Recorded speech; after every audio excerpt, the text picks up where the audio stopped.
സംരക്ഷണത്തിനായി.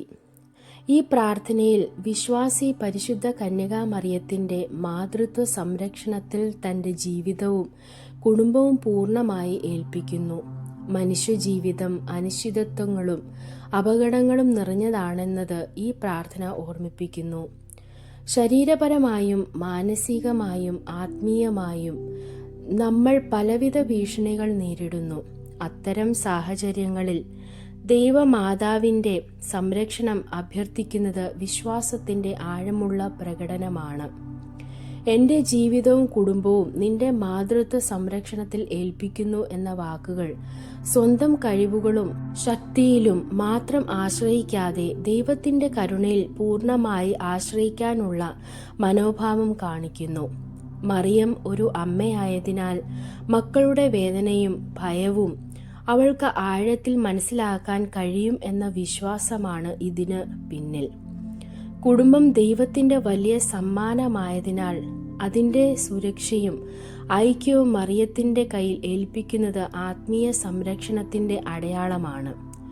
ദുഷ്ടതയിൽ നിന്നും അപകടങ്ങളിൽ നിന്നും ഞങ്ങളെ കാക്കണമേ എന്ന പ്രാർത്ഥന ദോഷചിന്തകൾ, പാപപ്രേരണകൾ, തെറ്റായ വഴികൾ, അപ്രതീക്ഷിത ദുരന്തങ്ങൾ എന്നിവയിൽ നിന്ന് മോചനത്തിനുള്ള അപേക്ഷയാണ്.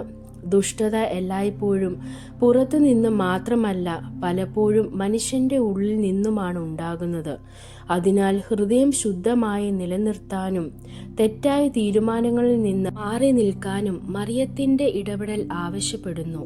നിന്റെ പരിശുദ്ധ മറവിൽ ഞങ്ങളെ എന്നും നിലനിർത്തണമേ എന്ന വാചകം കുഞ്ഞ് അമ്മയുടെ ചൂടുള്ള മറവിൽ സുരക്ഷിതനായി ഇരിക്കുന്നത് പോലെ ദൈവമാതാവിൻ്റെ സാന്നിധ്യത്തിൽ സ്ഥിരതയും സമാധാനവും അനുഭവിക്കണമെന്ന ആഗ്രഹം പ്രകടിപ്പിക്കുന്നു. ഈ മറവ് ഭയങ്ങളിൽ നിന്ന് ആശ്വാസവും പരീക്ഷണങ്ങളിൽ നിന്ന് ധൈര്യവും നൽകുന്ന ആത്മീയ സംരക്ഷണമാണ്. ഈ പ്രാർത്ഥന നമ്മെ പഠിപ്പിക്കുന്നത് ജീവിതത്തിലെ എല്ലാ ഘട്ടങ്ങളിലും ദൈവത്തിൻ്റെ പരിപാലനത്തിൽ വിശ്വാസം വയ്ക്കാനാണ്. ദിനംപ്രതി ഈ പ്രാർത്ഥന ചൊല്ലുമ്പോൾ മനസ്സിൽ സമാധാനം വളരുകയും കുടുംബ ബന്ധങ്ങൾ ശക്തമാവുകയും ദൈവസന്നിധിയിൽ സുരക്ഷിതരാണെന്ന ബോധം വർദ്ധിക്കുകയും ചെയ്യും. അവസാനത്തിൽ ചൊല്ലുന്ന ആമീൻ എന്ന വാക്ക് ദൈവത്തിൻ്റെ ഇഷ്ടത്തിൽ പൂർണ്ണമായി വിശ്വസിച്ച് ഈ പ്രാർത്ഥനയെ അംഗീകരിക്കുന്നതിൻ്റെ അടയാളമാണ്. ദൈവം നിങ്ങളെ അനുഗ്രഹിക്കട്ടെ.